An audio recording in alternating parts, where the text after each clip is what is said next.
And now, your First Alert 5 weather. And welcome back to News 5 at 4:30 on your Saturday afternoon. We hope you're having a great start to the weekend, and thank you for joining us here on News 5. You can see it through the rest of the evening tonight. Some scattered storms possible. Some of those could be strong. Even an isolated severe storm possible later this evening across the eastern plains. Then a cold front moves in tomorrow morning.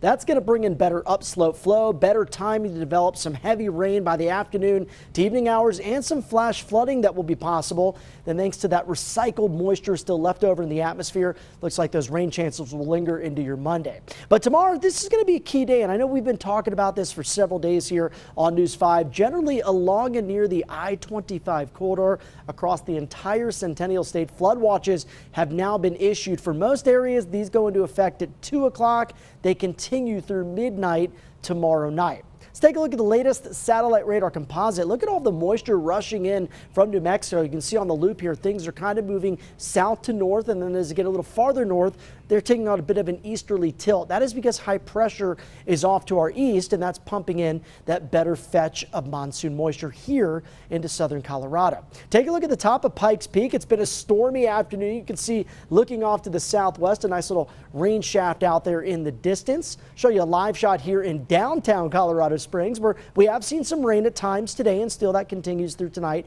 Current temp outside is 84. Looks like some sunshine. It's beating out the clouds in Pueblo, where it's 93. So as the high has retrograded over to the east into parts of the central plains, this allows for all this water vapor. That's that green shading to start to move a little bit closer to Colorado, northern parts of New Mexico. And it's that deep plume of moisture that combines with a few other ingredients, the cold front, trough that's going to move to our north tomorrow. That's going to allow for, again, better potential for some heavier rain. Also the flash flood threat here into parts of southern Colorado. The monsoon expected to linger into Monday, as I mentioned, and then we'll get some drier days for you as we head towards the middle of next week. Now, I think storms generally get going by the early to mid-afternoon, but they'll probably be pretty scattered early on. Then we start to get some heavier rain around the dinner hour. You can see one band of that up towards the Denver area, and then a second band, I think here we'll want to watch out across the Arkansas River Valley, as those spots will see the potential for some heavier showers and storms. So anytime after about 1-2 o'clock, the scattered storms build,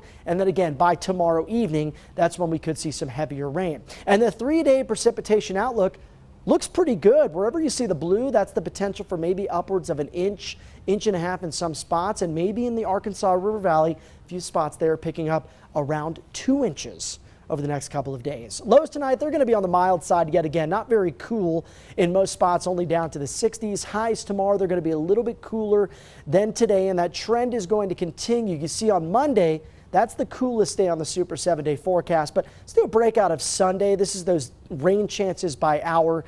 We're pretty good in the morning if you want to get stuff done, but by the afternoon, evening, that's when heavy rain will be possible. Then we dry out for a few days, but rain returns, at least those daily chances Friday to Saturday. For Pueblo, I've got showers and storms here possible Sunday to Monday. Again, could see some heavy rain on Sunday night, and then the heat returns as the atmosphere dries out. Canyon City, we've got periods of rain. Some of that could be heavy Sunday into Sunday night, again lingering into Monday before we dry out Tuesday to Wednesday.